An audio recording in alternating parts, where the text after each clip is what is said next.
When you called me up, that's right after I did. Est. I was like you couldn't have called me this morning.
He had tinfoil on his staff. Yeah, it was great. He was crazy. The guys was one thing, but the other stuff was a whole lot worse. Let me tell you. Off the wall. I didn't know, I didn't know that he passed away.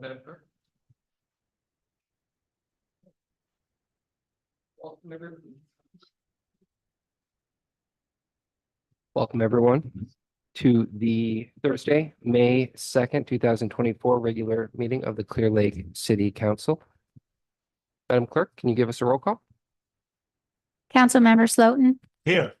Councilmember Purdock, Here. Councilmember Kramer, Here. Vice Mayor Overton, Here. and Mayor Claffey. Here. Councilmember Kramer, could you lead us in the pledge? I'd be honored. I pledge allegiance to the flag of the United States of America and to the republic for which it stands, one nation, under God, indivisible, with liberty and justice for all. If you please remain standing, in a moment, we'll be honoring our police officers. They have an incredibly difficult job and they put themselves in harm's way often. So let's just have a moment of silence for those who may have lost recently.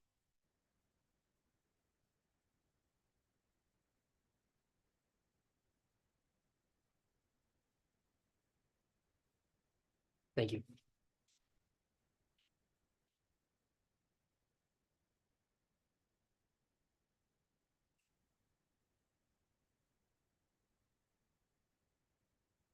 City Manager Flora, any changes to the agenda?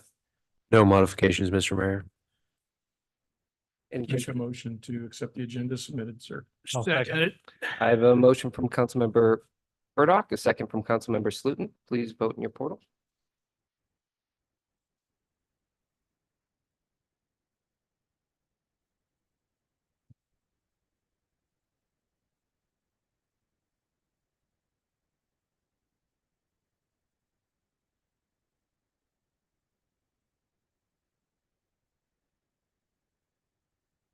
Motion passes with unanimous vote of the council. Thank you, Madam Clerk. Moving on to item E, presentations. I have a proclamation here for public service. I have a proclamation here for Military Appreciation Month. Whereas the rights of life, liberty, and the pursuit of happiness enumerated in our Declaration of Independence, secured by the Constitution and the Bill of Rights, and enjoyed by every citizen of the United States are a direct result of the members of the United States Armed Forces.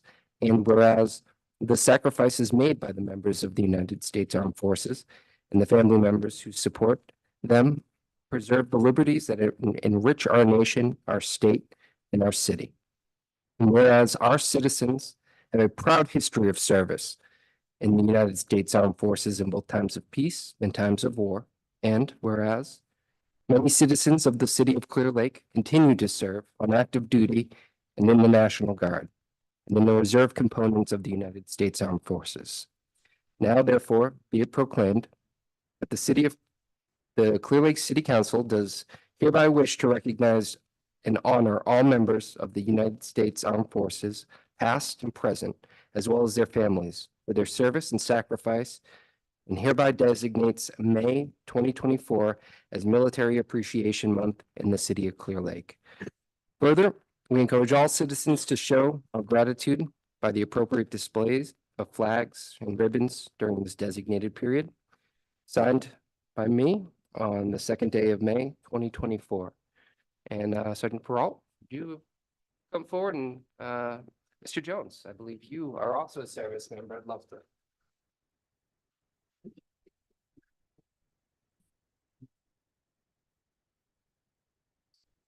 Thank you.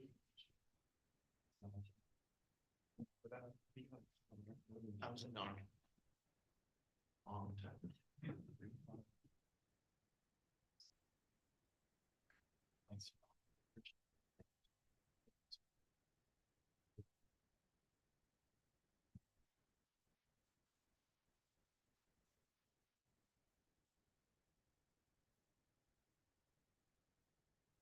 Our second proclamation will be for Public Service Appreciation Week. Whereas our nation's progress has long been fueled by the efforts of selfless citizens who come together in service to their fellow Americans to change our country for the better. And whereas during Public Service Recognition Week, we honor those who dedicate themselves to ensuring America's promise rings true in every corner of our country. We commit to upholding the values that they fight for every day. Whereas Americans are served every single day by public servants at the federal, state, county, and city levels, including public works, planning and building, administrative services, and finance department employees. These unsung heroes do the work that keeps our city working. And whereas without these public servants at every level, continuity would be impossible in a democracy that regularly changes its leaders and elected officials. Day in and day out, they provide the diverse services demanded by the American people of their government with efficiency and integrity. Now, therefore, be it proclaimed that the Clear Lake City Council does hereby designate May 5th through 11th, 2024 as Public Service Appreciation Week in the city of Clear Lake. All citizens are encouraged to recognize the accomplishments and contributions of government employees at all levels, federal, state, county, and city. Signed by me, the second day of May, 2024. And I think we have a few great public service folks here in the building. So if you could come up here and we'll grab a photo.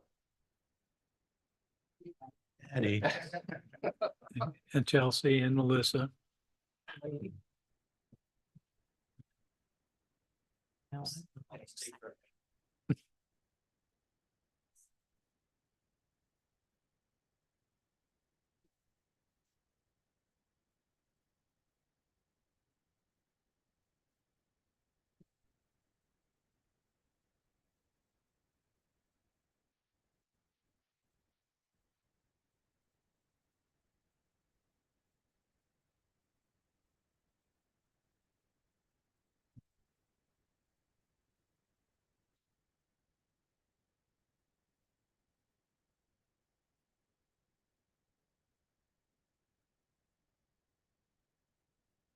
Presentation number 3, Police Week 2024. Whereas there are more than 800,000 law enforcement officers serving communities across the United States, including the dedicated members of the Clear Lake Police Department. And whereas since the first recorded death in 1786, more than 24,000 law enforcement officers in the United States have made the ultimate sacrifice and have been killed in the line of duty. Whereas the names of these dedicated public servants are engraved on the walls of the National Law Enforcement Officers Memorial in Washington, D.C. Whereas 282 new names of fallen heroes are being added to the National Law Enforcement Officers Memorial this spring, including 118 officers killed in 2023 and 164 officers killed in previous years. Whereas May 15th is designated as Peace Officers Memorial Day in honor of all fallen officers and their families, and U.S. flags will be flown at half-staff. Therefore, be it resolved that the Clear Lake City Council formally designates May 10 through 16, 2024 as Police Week in the city of Clear Lake and publicly salutes the law enforcement officers in our community and in communities across the nation. Dated May 2nd, 2024, signed by me. Chief, if you could have you guys come up, we'd love to take a photo with this.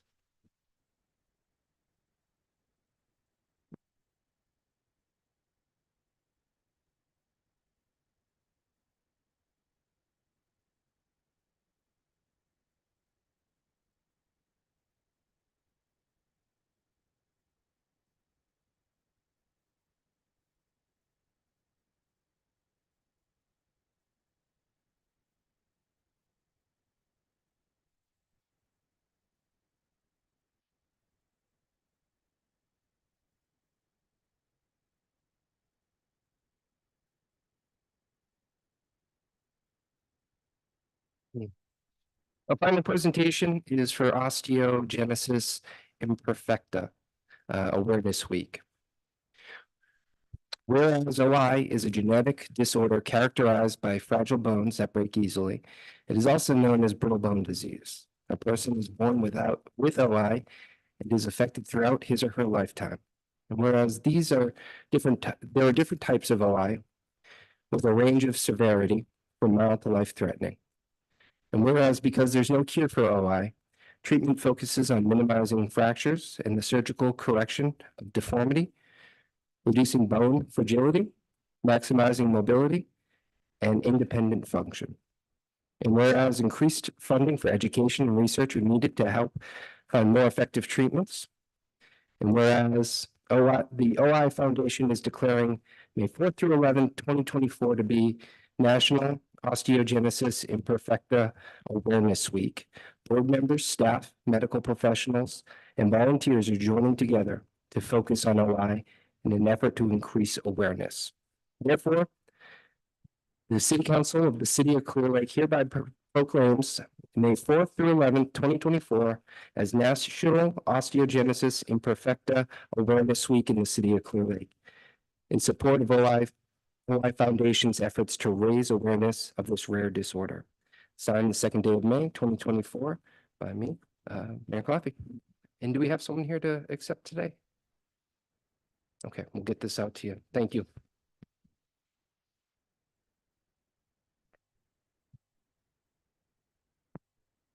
All right, we're going to move on to item F, public comment. Now is the time for any members of the public to address the City Council on any matter not on the agenda that is within the subject matter expertise of the city.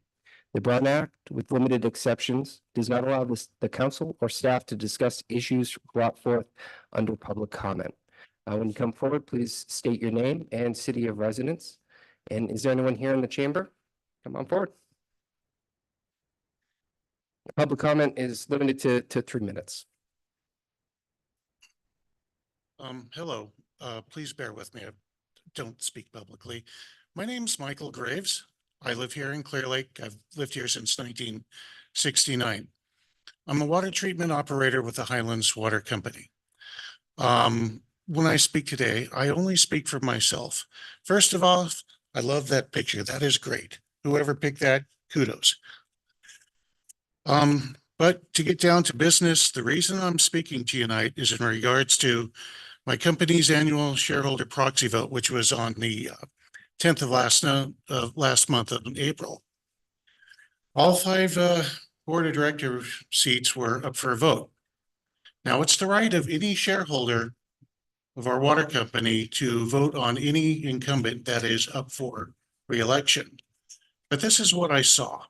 The city of Clear Lake attempting what I would call a coup d'etat that is defined as a sudden and deliberate unlawful seizure of power that attempt to overthrow the current 5-person board of directors and replace them with the city council of Clear Lake. You came in force with 2 attorneys and other city officials, 3 city council members, and a few supporters. I believe this was for intimidation. You did your own proxy vote. You came in with a total of 177 votes. Of those, only 85 were legitimate. The other 92 votes came from properties that have no shares in the Highlands Water Company, no water connections with the Highlands Water Company, no meters, nothing.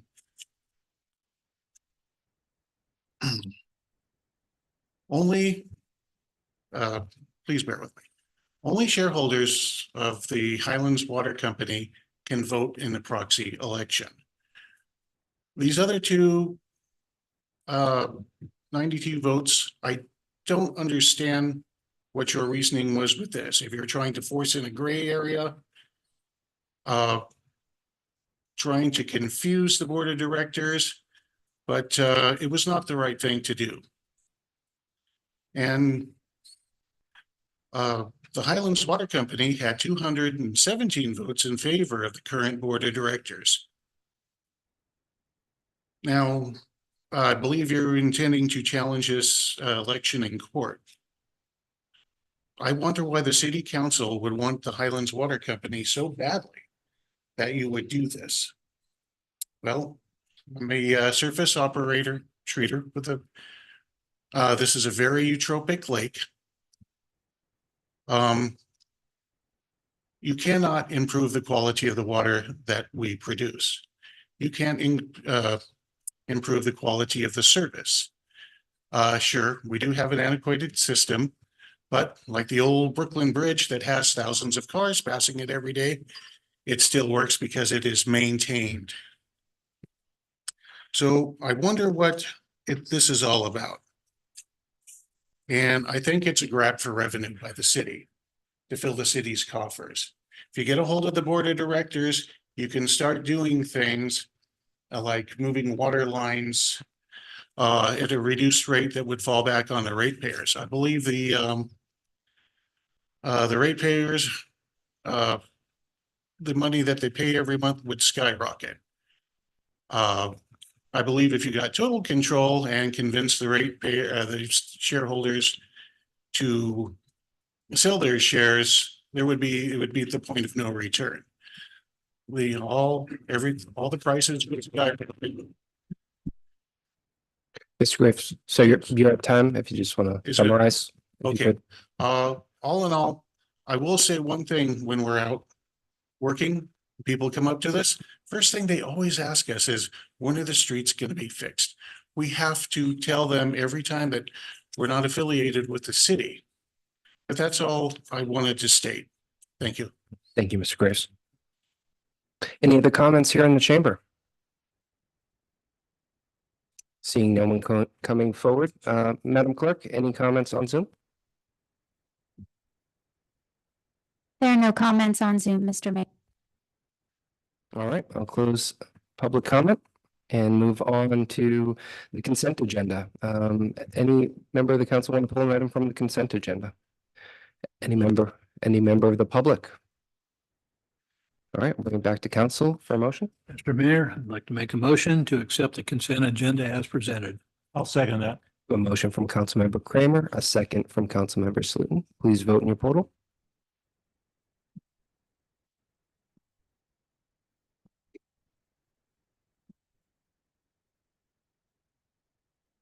Motion passes with unanimous vote of the council. Thank you, Madam Clerk.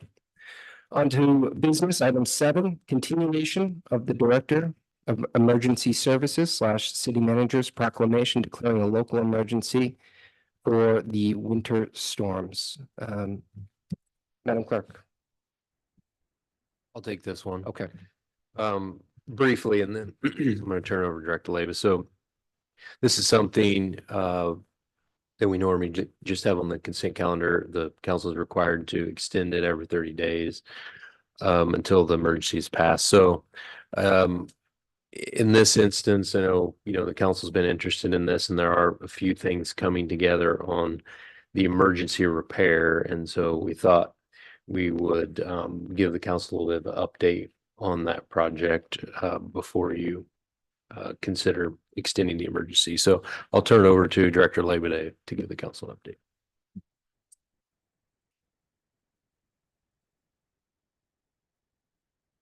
So last week, the city engineer, Dave Swartz, and I met out with Caltrans on the site. This is in regards to the Lakeshore San Joaquin slide that occurred on February 4th.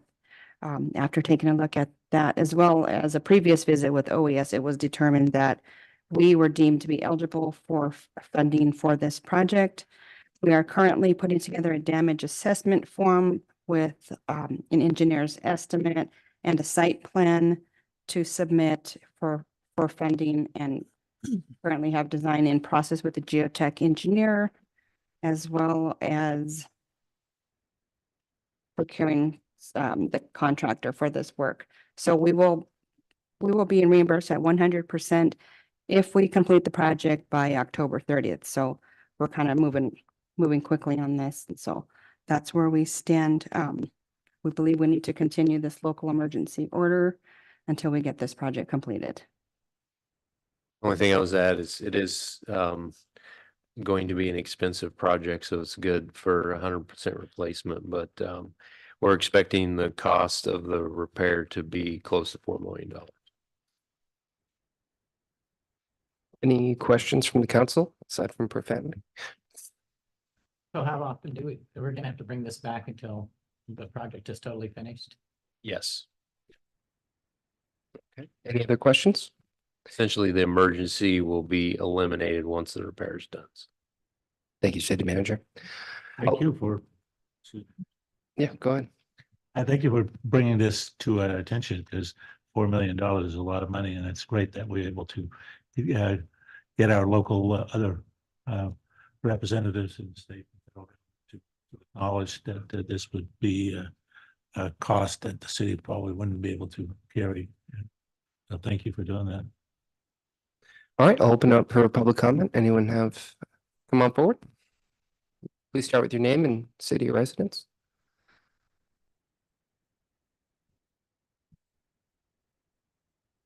Hi, everybody. Margaret Garcia, City of Clear Lake. I'm just wondering where this work is being done, where this fault line or whatever happened, where that is. Director, could you give us a bit Sure. more accurate? This is description? at past the gooseneck on by Lakeshore in San Joaquin. Great, thank you. Any other questions here? Madam Clerk, any comments on Zoom? There are no comments on the Zoom, Mr. Mayor. All right, I'll bring it back to council for action.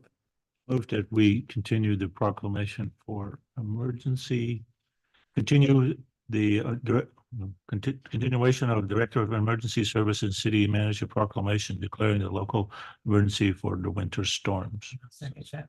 I have a motion from Council Member Slutin, a second from Vice Mayor Overton. Please vote in your portal.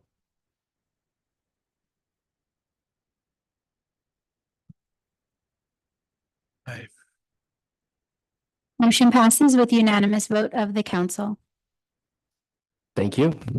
Item 8, discussion and consideration of an application for funding the Lakeshore Drive Safety Enhancement Project through the U.S. Department of Transportation's Safe Streets and Roads for All grant.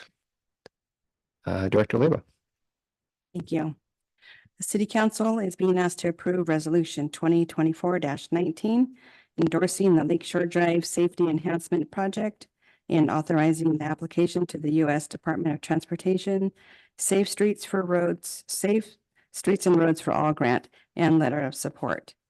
A little background on this, the U.S. Department of Transportation Safe Streets and Roads for All grant program is a government initiative aimed at enhancing public safety and accessibility in urban areas.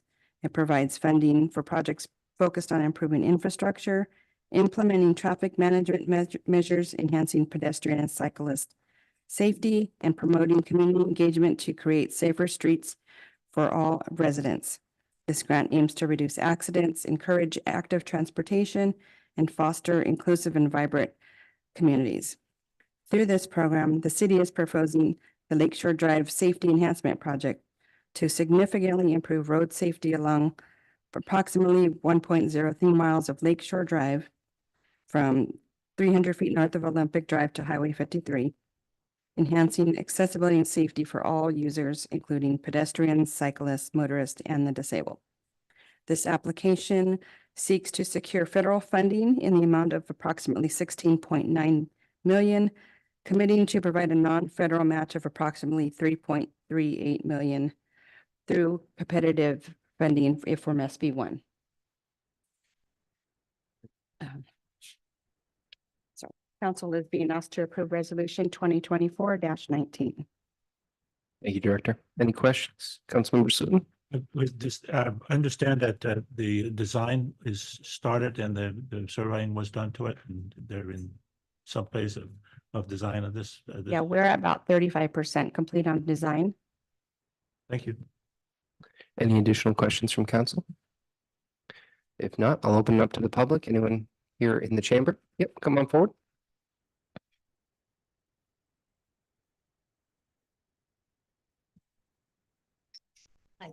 Margaret Garcia, City of Clear Lake.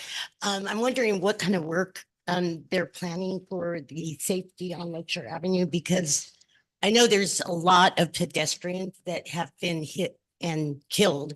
And I was wondering what might be in the works as far as anything that could secure sidewalks maybe, or some type of where people are walking away from that white line along the side of the road. What kind of work is going to happen? Yeah, it's 16 million is a lot of money. it is, and it's a big project. If you give us a high level summary of the work. So we propose to put curb gutter sidewalk, some paving, some streetscape and drainage improvements along the entire project area. So, I mean, a lot of it is going to go towards sidewalk and pedestrian Behind you. safety. Oh, okay. Oh, nice. And that's going to be pretty much as far along Lakeshore as possible? Yes. Started right out here and all the way to Old Highway 53. And this is just tentative as far as the planning is 35% complete. So this is what's in. Will there be, and I know we've done a lot of community input Yeah. into this that's- design. Are you planning to have another session like that, Director? I think that's a part of receiving the grant, is to have community outreach. Beautiful. Thank you. You're welcome. Thank you. So I could add a couple of things. I just thought I'd throw these up real quick. The plans are much more detailed than this, but what you see here is there's kind of three main design concepts for different segments. You see down at the bottom, this is entry corridor. So this is what it's going to be looking like more on the north end and at Old High 53. Mini Main Street is in front of some where the more active businesses will be. So you can see room for perhaps restaurants to have, seating outside, kind of like you would see in a lot of more traditional downtowns. And then one is more the park promenade. So in front of some of the parks and open space we have, this is a kind of a transition into that. And all of these are focused on providing and maximizing views of the lake itself. One other thing I was going to mention based on a comment here, but now I lost it. So Vice Mayor Overton? Yeah, there was some designs already done up on the Lakeshore Drive. I know that we've done this 100 times since I've been on council. So 20 years, we've had a dozen of them.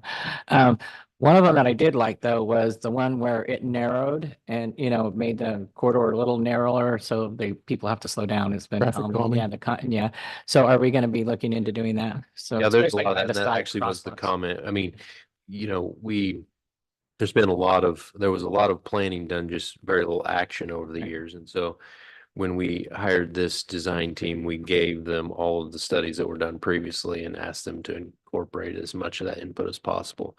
The most significant amount of input that will be coming as the design process moves forward is working with the property owners along that area, because it's going to be a very dramatic change to the existing conditions related to parking and all sorts of things. So, yeah. Any other questions or comments yet? Please come forward.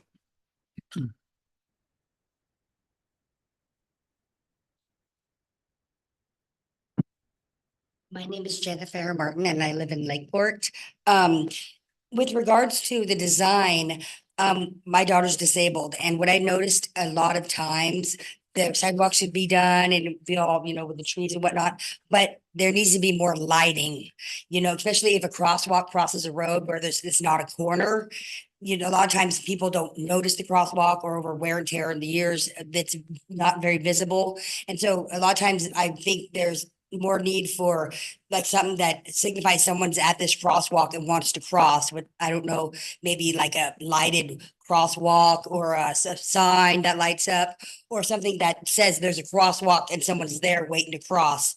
And a lot of times there's not, in these small communities, so that's all I wanted to say. Thank you. Right. Director, are there any enhanced crosswalk capabilities?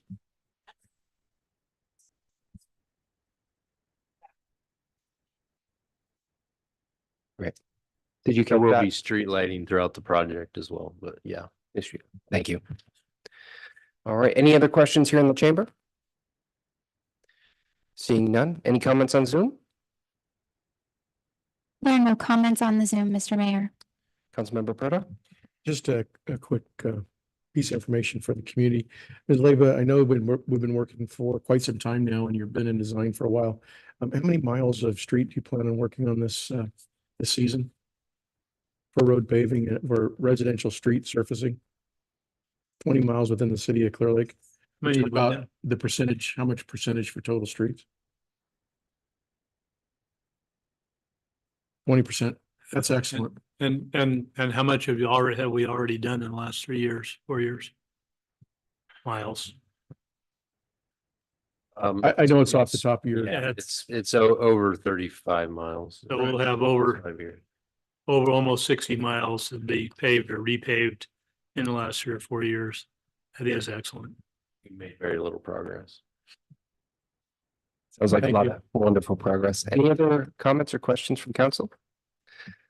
Move that we approve resolution 2024-19, a resolution of the City Council of the City of Clear Lake endorsing the Lake Shore Drive Safety Enhancement Project, committing to Vision Zero principles, and authorizing the application to the U.S. Department of Transportation Safe Streets and Roads for All grant. I'll second that. I would like to just add before we vote, and we're looking for letters of support for that application. So if you'd like to write a letter in support of this project, please send it to Public Works. All right. I have a motion from Councilmember Slutin, a second from Councilmember Kramer. Please vote in your portal.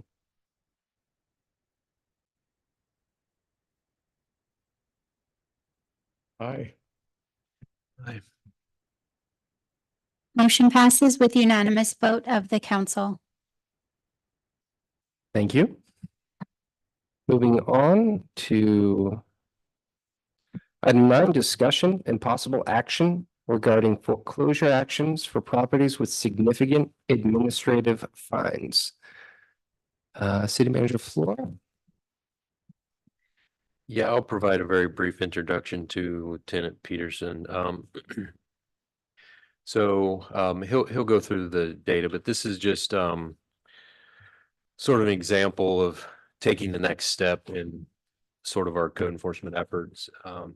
Over the last few years, we've implemented a number of things around administrative citations, which is kind of incentivized a lot of voluntary compliance, but there's still a lot of properties out there that this has not been successful. And I do want to point out that initially, this isn't something that's done very often, what we're talking about here. It was actually something that was mentioned to me as a possibility by our county treasurer tax collector as something that the city would have the authority to do, and some of the very productive discussions that we've had about dealing with our issues here. So I just wanted to call that out, and with that, we'll turn it over to Lieutenant Peterson to give the council an overview. Good evening, Mr. Mayor, council members, attendees. Today I'm going to be presenting a proposal to address properties in our community that have accumulated excessive administrative fines. These properties often become a nuisance and safety concern affecting the quality of life for our residents. The focus of our discussion is on the foreclosure process and its role in addressing these properties. Maybe.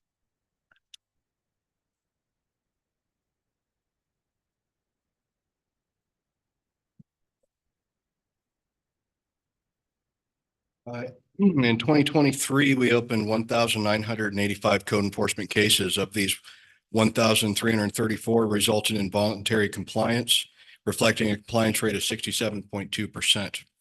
Despite the successes, we issued 2,709 administrative citations, indicating ongoing challenges with non-compliance. A substantial amount of fines remain unpaid.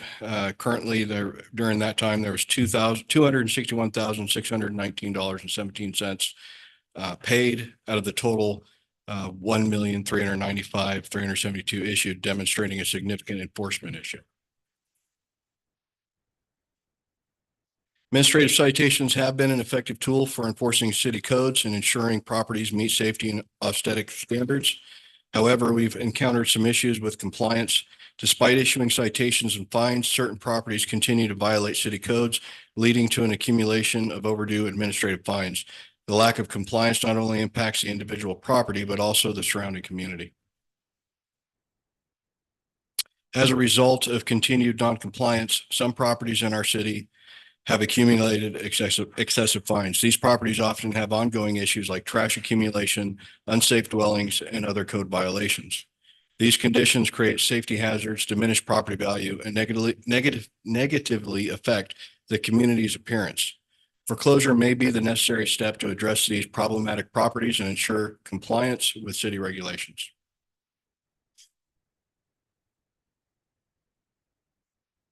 So to understand the foreclosure process, let's look at the procedure. This process begins with issuing citations and fines to property owners for code violations. If these fines remain unpaid and compliance is not achieved, the city escalates enforcement efforts.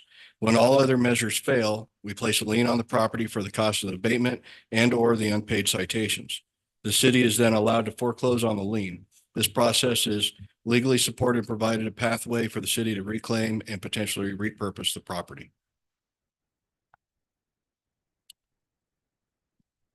To address properties with excessive fines, I'm going to discuss example parcels identified for possible foreclosure. These properties have accumulated significant fines and have ongoing code violations despite enforcement efforts.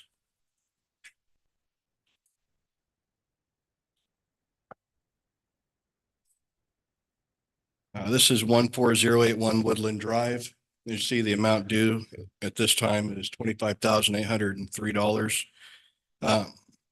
On August 9th, 2022, the case was opened on the unapproved property for 6 city municipal code violations, including trash, junk, and debris, inoperative vehicles, illegal fencing, and occupancy of a travel trailer. Additionally, several reports of vicious and barking dogs on the property. 7 administrative citations were issued with no compliance achieved. On August 28, 23, code enforcement executed a warrant using city funds. The property was cleared of all violations. In addition to fines in the amount of $18,750, and then another $7,000 invoiced.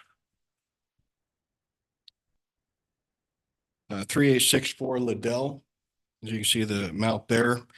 On October 23, 2018, a case was opened on the property for 4 municipal codes and 5 uniform housing codes, including an abandoned, unsafe, and unsecured single-wide mobile home, no running water, mold growth, defective ceiling and roofing, unsafe plumbing, and a large accumulation of trash, junk, and debris. In addition, code enforcement and patrol officers had responded to this location over 10 times for a subject squatting within the deteriorated dwelling. 2 administrative citations were issued to the property owner, who was later discovered the property owner was deceased and there was no legal next of kin on record. On April 11th, 2022, code enforcement executed an abatement warrant and cleared the property of all violations. And there's the additional fines.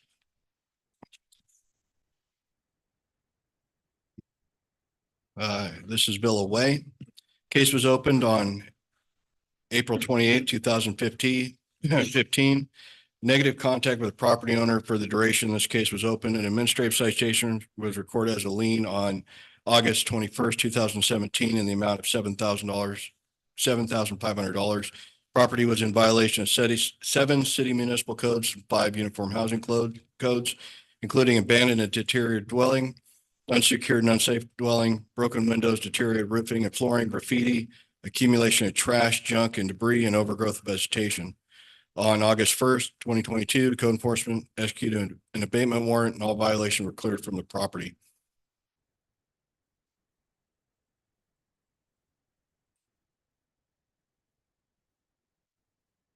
And I will make it through this presentation just. No doubt. All right, so 14101 Villa Way. Case was opened on November 10th, 2021. Property owner was issued 7 administrative citations in the amount of $8,400 and had been in contact several times but failed to achieve any compliance. Property was in violation of 6 city municipal codes, 5 uniform housing codes, including abandoned, burned out, unsafe dwelling, deteriorated flooring and stem walls, accumulation trash, junk and fire debris, graffiti and overgrown vegetation. Code enforcement on August 3rd, 2022, executed an abatement warrant and all violations were cleared from the property. Billing invoice was sent to the property owner in the amount of $13,540. And there's additions to taxes due and direct charges. 19th Avenue. Property is a 50 by 100 lot on the north side of 19th Avenue, east of Irving Avenue. Parcel has no structures on it. However, on November 18th, 2013, this case was closed with no compliance and a $5,000 administrative fine was recorded on May 6, 2015. A second case was opened on March 1st, 2016. The property was in violation of 5 city municipal codes, 7 uniform housing codes, including deteriorated and dilapidated dwelling, structure, broken windows, unsanitary living conditions, large accumulation, trash, junk and debris, and unsafe electrical. No compliance was achieved and code enforcement executed an abatement warrant on August 22nd, 2019. All violations were abated and the property owner was issued a billing invoice in the amount of $12,000. This abatement was paid for through the Cal Recycle grant. On March 12th, 2020, a third case was opened on the property. The property was now found to be in violation of 3 city municipal codes, including illegals, specialty structures on a vacant parcel, occupancy of a travel trailer and outbuildings, trash and junk and debris. Property owner was issued 9 administrative citations in the amount of $13,050. No compliance was achieved. July 20th, 2023, code enforcement executed yet another abatement warrant. All violations were cleared from the property. Billing invoice was issued to the property owner in the amount of $6,703.22 for the cost of the abatement. It should also be noted that since 2015, there has been ongoing criminal activity and animal control activity on this property. So for the residents at Clement Drive, case was opened January 10th, 2019. Property owner was issued 1 administrative citation in the amount of $500. Mail was being returned to insufficient address. Property was in violation of 8 city municipal codes, 2 uniform housing codes, including abandoned, burned out dwelling structure, broken windows, defective and unsightly structure, inoperable vehicles, and large accumulation of trash, junk, and fire debris. Property owner failed to abate the violations, and on 8/8 of 2023, code enforcement executed an abatement warrant, abated the violations on the property. Invoice was issued to the property owner in the amount of $22,883 for the cost of the abatement.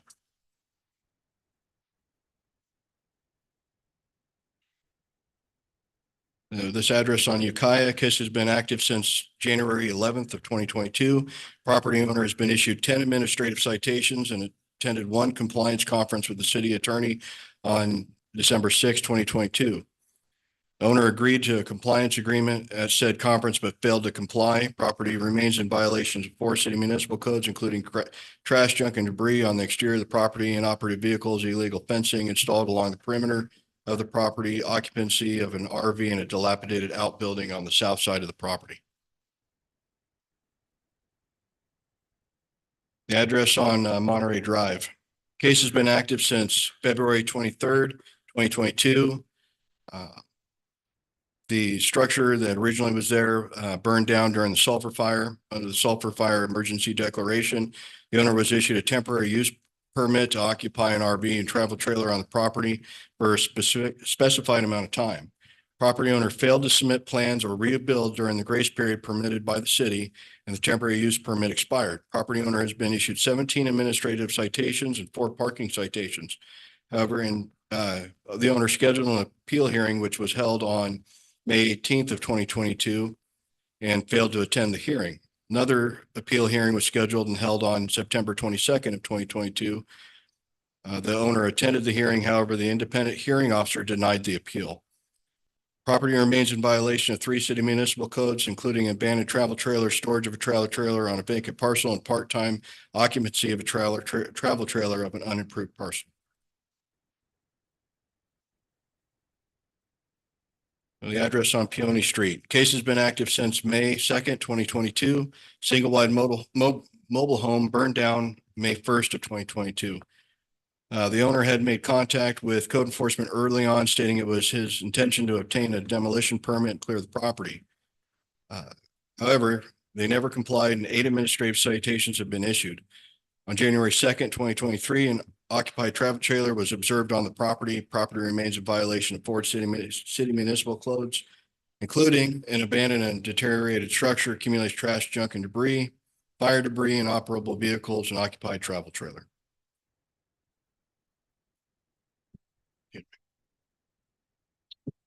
33rd Avenue address. Case has been active since March 10th, 2022. Property owner has been issued 20 administrative citations and attended 1 compliance conference with the city attorney on January 19th, 2023. The owner agreed to compliance agreement and said conference, but failed to comply. Continuous criminal activity in the area which is associated with this property. Owner of adjacent vacant parcel filed a civil lawsuit in small claims court against the owner, illegal dumping trash on their property, and they won the case.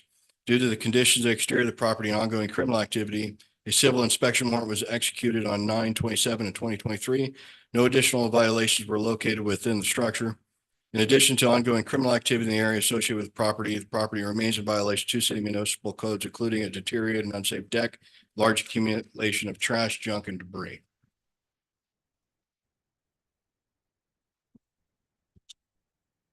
To address these issues, we need to follow a clear process here.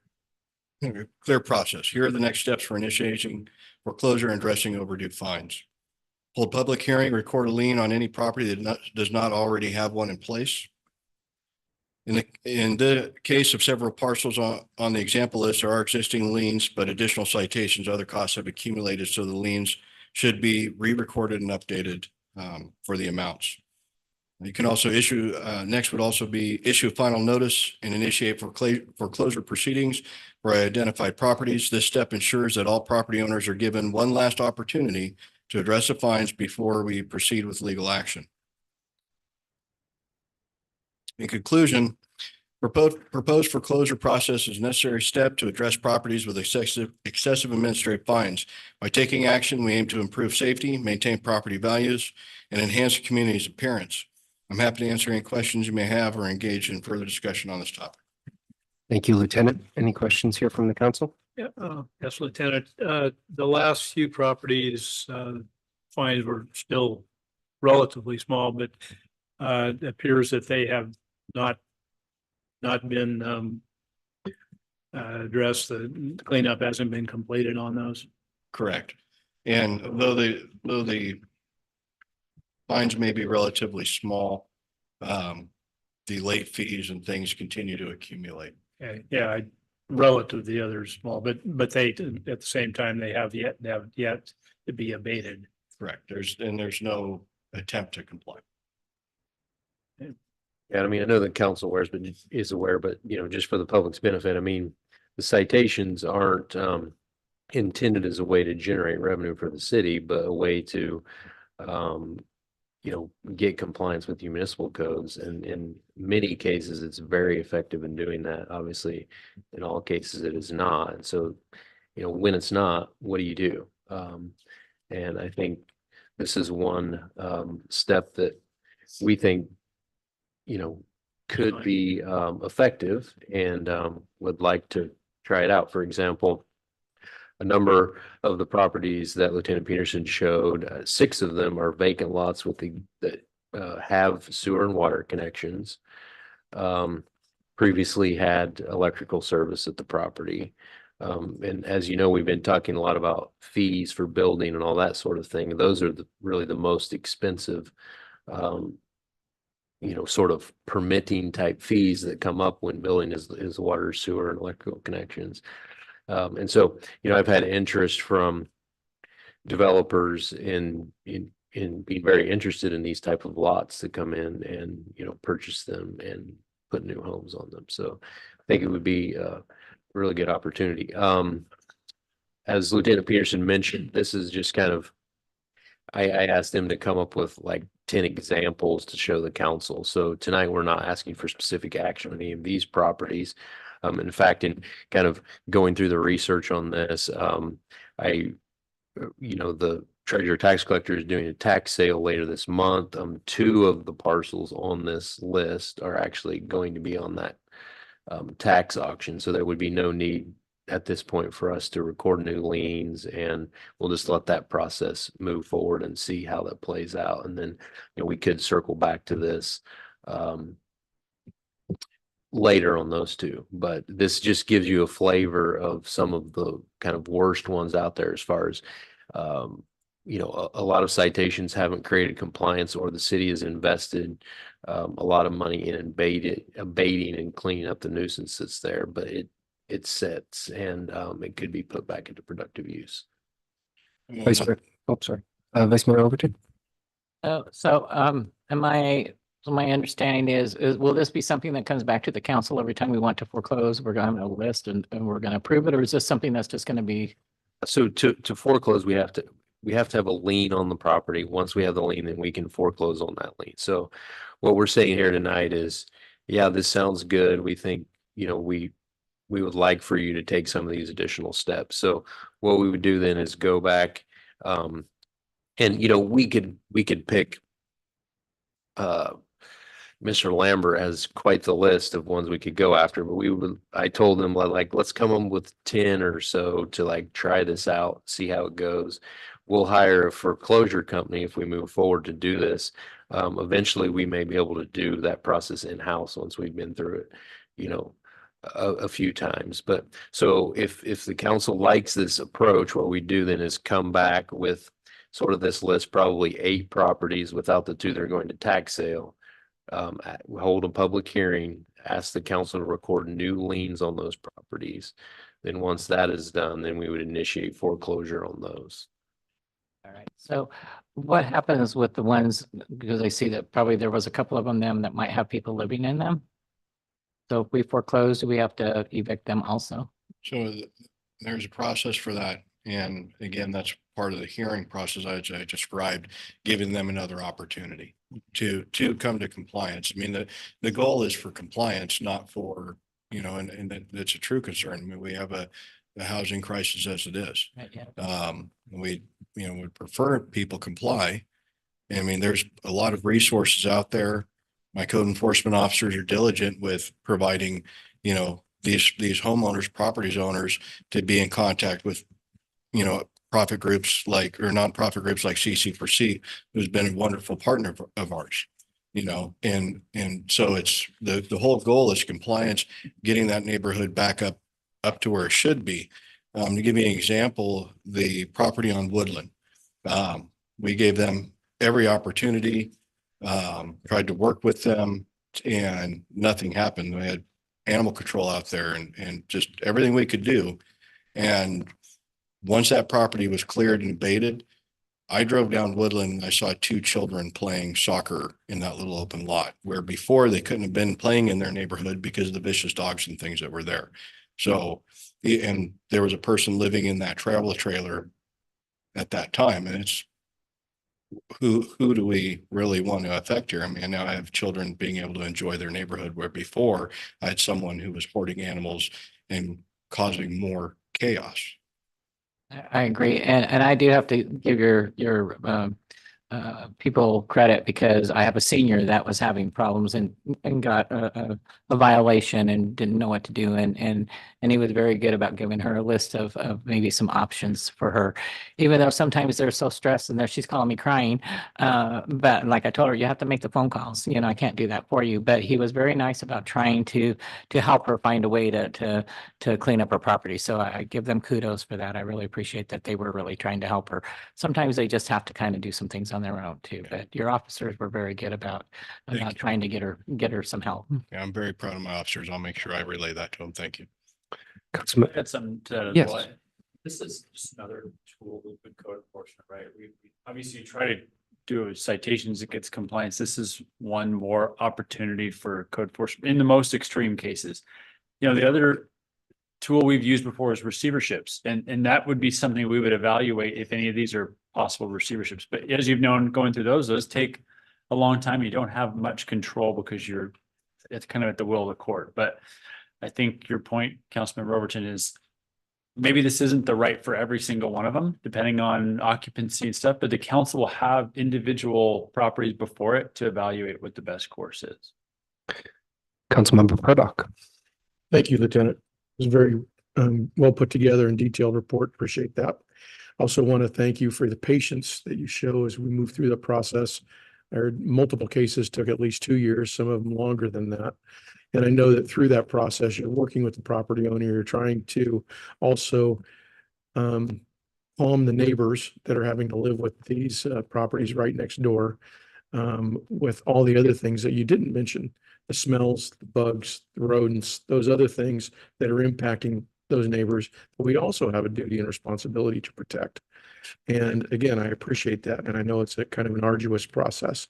One of those cases you showed, I spoke with the property owner multiple times, directing her to come down and work with the city, only not to be heard, but instead be ridiculed, the city staff being ridiculed for your inability to work or meet what she demanded to be done. I know that's frustrating. So again, kudos. I like the opportunity to hopefully recoup some of the losses financially that the city has been exposed to. And for a lot of those properties, if I'm looking at the numbers right, we would be lucky to recoup what we've invested into the property upon sale. So if anybody is thinking that this is a moneymaker for the city, you've got some studying to do. Because it's anything but. So again, thank you, and I appreciate you bringing this to us. Thank you. Well said all. Thank you, Lieutenant. I'm going to open up to public comment. Oh, I'm not. Hang on one moment. I just want to, thank you, Mr. Mayor. I just want to reiterate some of the things that Councilman Purdock just said. It has been an arduous process, and you've done you and your staff, Mr. Clement's staff, have done a great job in getting it this far. This represents the logical next step, in my opinion, for those extreme cases that we're talking about. And we absolutely aren't looking at this as a money-making opportunity for the city. It's just a necessary thing to increase the safety and make our city look better. I had a lady that had contacted me that lived down in avenues near one of those properties that was complaining about the dogs being running loose, and you know, she had a child and she was always scared to let her out the house. In fact, she was nervous about leaving the house. We're very happy when we saw it. She was very happy when she reported that it had been taken care of. The dogs had been removed, and quite frankly, the people were also removed. So this is the next step, and I think it's one that we need to take, and appreciate very much what you and all of your staff, Mr. Clements, your staff too, have done so far. Now keep it up. Thank you. Thank you. Councilmember Purdock. Just one little recount. I also want to thank you for your patience with us. The public calls us, council member, our vice mayor, Overton mentioned that. And then I feel obligated to either call you, call Chief Hobbs, speak with Mr. Lambert, just so I can try to explain to the city resident what's happening with the case, whether they're a victim of the eyesore or the owner of the property. And you've always been, everyone at the department have been shown grace and professionalism, and I appreciate that. And for the community, and before we open it up to the public, I hope that you understand that as we are all trying to be good public servants. And there's always two sides to that coin, and we have to try to manage and walk that knife edge. So thank you, Lieutenant. I could not do this without my staff there that do all the hard work actually. So I couldn't be happier with how dedicated they really are to this community. Councilmember Sutton. Yeah, quick comment. Our strategic plan has 7 goals. And it was a checklist and all check mark on all of them. So you're doing the right thing. Thank you. Councilmember Curtis. One quick correction. Lee, I do know your last name. It's not Clements. I was thinking about one of the properties and it came out. Thank you. Thank you, Lieutenant. There may be some more questions for you, but I will open up to the public. If you have a comment or question, please come forward.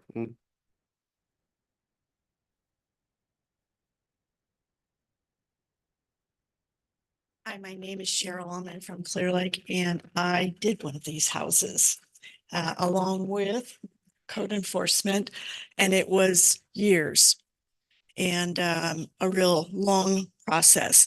But I do want to get together with you because there are a lot of other things that come into play for water and sewer catch up. I mean, many other things that I wasn't expecting after we bid for housing to get this property off of its cycle of having almost 20 years of no ownership. So thank you very much. And I thank you for picking up the ball and moving forward, but I'll chat with you later. Thank you. Any other comments here in the chamber? All right. Madam Clerk, any comments on Zoom? There are no comments on the Zoom, Mr. Mayor. This is the culmination of a lot of hard work, and I think it's really shows how all elements of this city, the city staff come together when we identify a problem. We work tirelessly to find a solution to that. So thank you all for all your hard work. Any comments here on the council? If not, I'll take an action. I think we Just asking for direction. Well, yeah, I think, Mr. Mayor, we're unanimous in direction to continue forward with this process. Absolutely. Make it legal and expeditious. Yeah. And perhaps it'll and perhaps it'll Looking influence, for a unicorn. perhaps it'll influence some of those that are a little further down the road to clean up their properties. Yeah, I mean, this wasn't really mentioned, but you know, the kind of previous practice has just been to either do the abatement, and we used to actually do the citations as well, and then either record a lien or, you know, you can take another step with abatement costs, not with citations, but add them as a direct charge to the tax bill. But if the property doesn't turn over, it doesn't matter if the lien's on there, you don't ever get your money back. And we still may not get most of our money back on this, but at least it creates that initiative for something to potentially happen a little bit more proactively through the. I have one more question. Mr. Flora, the monies that would be recouped in the sale of these properties, would that go into budget for abating other properties, or would it simply go to general fund, or have you thought that far ahead? Well, yeah, I mean, that's what we try to do. I mean, you know, I don't know, the community probably doesn't realize how much just general fund dollars we spend on you know, this type of cleanup because we feel like we have to, and the administrative citation revenue that we do get, we try to focus back into cleanup efforts and so on and so forth. And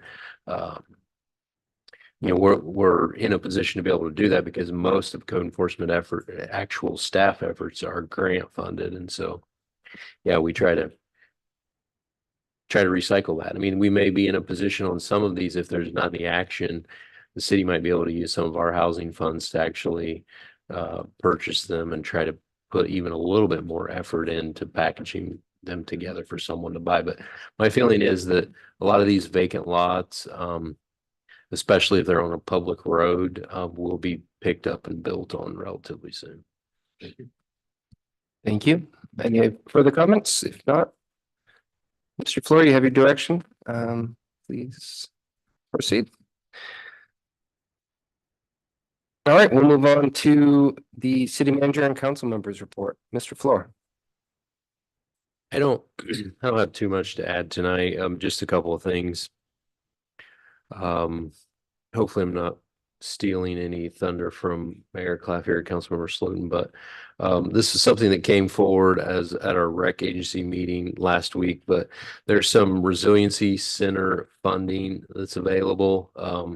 That it was brought forward to the recreation agency to kind of consider supporting this. And what we're proposing to do is apply for this funds for the actual rec center here at Burns Valley. As you know, costs have increased and we're getting into a pretty good place on the sports complex part of it, still short, but you know, we're going to need, 15 million or so for that rec center. And this is a way to kind of get both larger sort of resiliency center shelter than what we have currently at the senior center, but also build out that rec center. And so I just wanted to give the council idea that application is due in November, and we're planning on doing that. There's a maximum request of 20 million, and so we'll probably be in that range with our request. The other thing is, I still don't know a timeline on implementation yet, but long at last, Cal Recycle has approved the pilot project for recycling. And so there's a grant associated with that will be going to the waste hauler to implement this, but almost a year of kind of back and forth. And then it's really just an amendment to the already approved project that's happening in Mendocino County. But nonetheless, we finally crossed the finish line on that. And so looking forward to having that service back available to the community again. I know some of the smaller places that, deal with recycling are really anxious to know about this. Sort of along that line, one of our grocery stores has actually applied for a pilot project on their own through Cal Recycle for one of the reverse vending machines.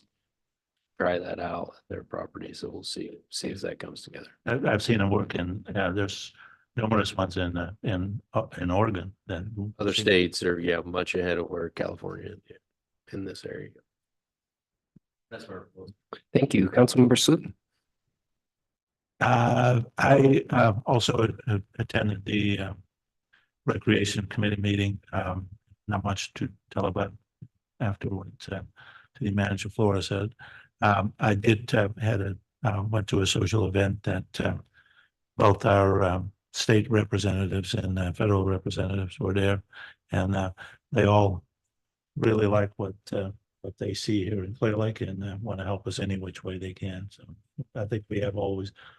We're in a good place to have our representatives both in federal level and state level behind us in any which way we want to ask for their help. So I think that's a good thing. Councilmember Purdock. Thank you, Mr. Mayor. First, I want to apologize to Vice Mayor Overton. I missed the traffic safety committee meeting that I requested because while I had the right date, I wrote down the wrong time. Furthermore, I'd like to apologize, but thank Chief Hobbs for making a few minutes for me to brief me on what took place at the traffic safety committee meeting. And the focus of that meeting was on pedestrian safety within the city limits of Clear Lake and what we might be able to do to try to mitigate some of that and at a hopefully reasonable cost of staff time and resources. Anyway, thank you for that. Also spoke with Chief Cepeda and apologized for missing the meeting. But I'm looking forward to continuing working on this project and seeing what we can do. So thanks for your support in that, Chief. Councilmember Kramer. Yes, pretty slow as far as meetings go the last couple of weeks. I did attend the ribbon cutting at Valley Oak Villas. Yeah, that one. That one. It had, at any rate, it was a great presentation. They had their entire staff from their contractors to the management of the units now. Their banker was there. They were effusive in their praise of the city staff handling and working with the city of Clear Lake and getting this done actually ahead of time, ahead of schedule. It was, they couldn't have been more complimentary. And I think we owe Alan, you and your whole staff planning, everybody, a big vote of thanks. It makes Clear Lake look a lot better in the eyes of developers outside of our area, which could be of vital importance going forward. So thank you. That's all I have. Vice Mayor Overton. Well, I have to say, you don't have to apologize for missing the safety committee because I missed it too. I was very sick that day. I'm so sorry. So I was so sick that day. So I'm sorry I missed it too. So in fact, I didn't even realize I missed it until like the next day when I got up and realized that I had missed the whole day. It had gone. So I have to apologize to staff for that. So and the ribbon cutting, I got there late, but it was very nice. But I have heard praise from Denko when I've called them and talked to them about, like, from the very beginning when they even first broke ground, they were saying how wonderful our staff was to work with. They said it was very easy for them, and they really look forward to doing more here in Clear Lake. And I hope they are going to do a lot more for us. So I'm very happy about that. I just want to let you guys know, I don't know if you guys got my text last night, but I'm unable to go to the League of Cities meeting because of things that come up this week. So I'm on a deadline for some things. So I'm not going to be able to take off and go to that. So if there's anybody that wants to go, please.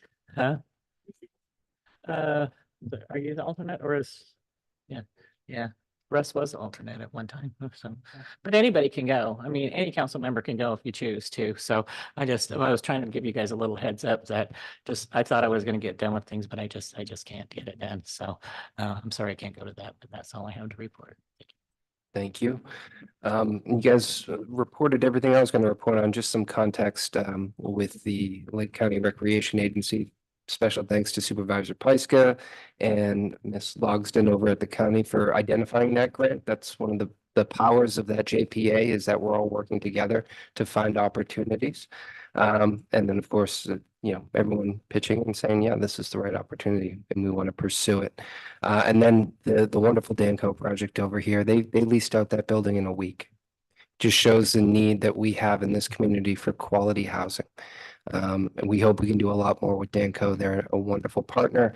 But a week, they filled that up. That's the need here. And that's what we have to keep pushing towards. So that is it for me. Do we have any future agenda items?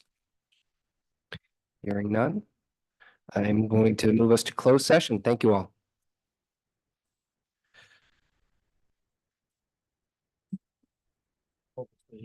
Finish building it.